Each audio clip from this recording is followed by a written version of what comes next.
ripe with things to say. The words rot and fall away. What stupid poem could fix this home? I'd read it. In 1978, I was 8 years old. I loved Sean Cassidy, Nancy Drew, but above all else, my father. My father made baby pancakes, just the two of us awake while my sister slept and my mom pretended to. He wrote my name in cursive in the batter. Never broke a sweat, flipping like a Zen master.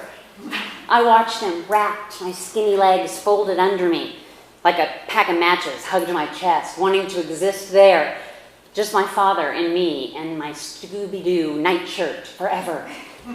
Daddy was Superman. He made everything okay. We had our rituals, and rituals have comfort. When one side of the pancake was burnt, well, we just flipped it over, didn't acknowledge it. He tossed that pancake onto the plate, mistake side down, pretty side up, and grinned while I smothered it with syrup. My father appreciated pretty. That's what made him marry my mom after 3 months when she was 19 and he was 25. Regardless, I smiled right back, willing participant, palpably alive in his attention. In our house that was mostly tense and persistently sad, my mother's absence, both literal and figurative, these Sunday mornings were a glorious time out. Yum, Daddy, I beamed, even when the taste was scalded. These are good. Before I can remember, it was written in my family's mythology. If we pretended it wasn't there, the pain, the mistreatment, the injustice, it just might disappear.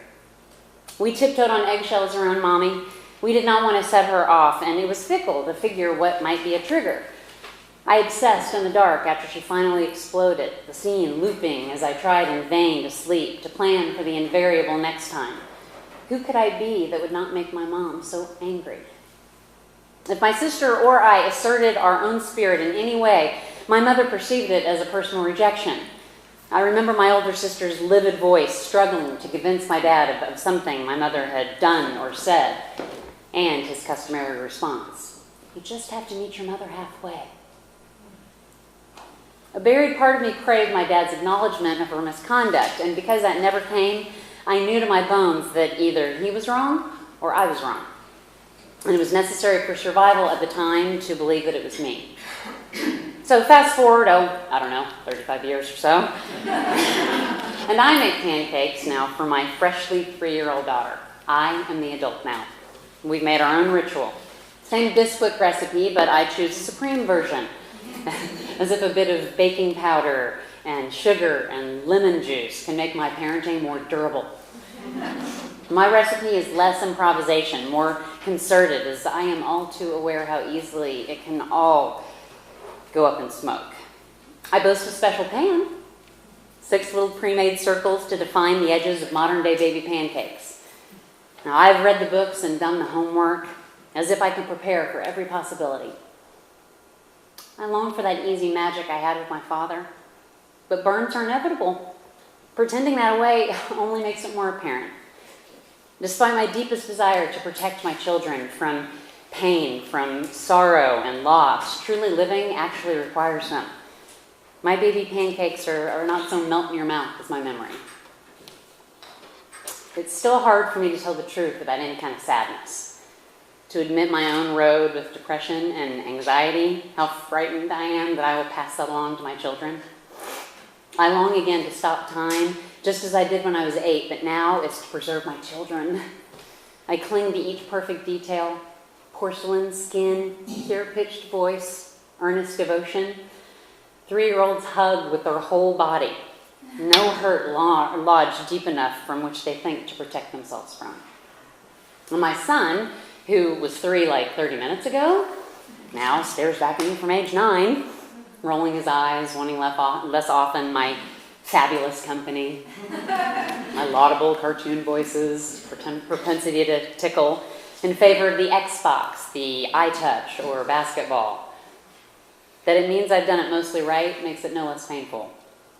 Sometimes it hurts so terribly to love him.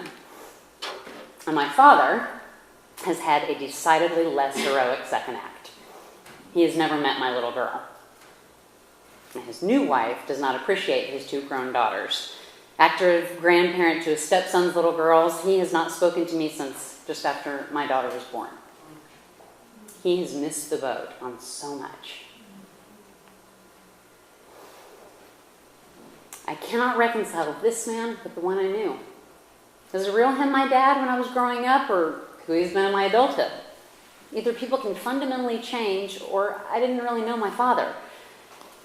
Or maybe I begin to admit the older I grow, as a parent myself, life is more intricate than either of those conclusions allow for. In the current version of Family Pancake, father one side, mother the other, a new truth emerges. My mother, undisputed bad guy in childhood, has shown up as a grandmother in ways I could have never imagined. She has been present for the births of both of my children, each time with a special blanket. She is Nana, and my children adore her. She treats them like absolute gold. This past spring break, she and my stepfather took my son to the Alamo. And when I picked him up at the train station, my mother donned an enormous sun hat. My son, a coonskin cap and an Alamo t-shirt. And they walked closely, talking and laughing. She helped plan, with absurd detail, the execution of my daughter's recent princess and pirate birthday party, complete with a pink tulle costume she sewed. And not because anyone asked, but because she wanted to. Like a living apology, which she cannot change from my past, she feels by treasuring my children. My dad, unequivocally present when I needed him most, at the same time refused to get help for or even acknowledge my mom's debilitating depression. I knew for as long as I can remember, somewhere subterranean, that I was on borrowed time with my father. Still, it is so tempting to linger, trapped and hurt and anger in the wake of his choice to jump ship. And to a child, everything is black and white. To an adult, it's every color of the rainbow. To feel pleasure entails accepting the weight and existence of its opposite. I miss my father. I always will. But I have arrived on the shores of a crazy new truth, and screw it if it ain't smooth sailing.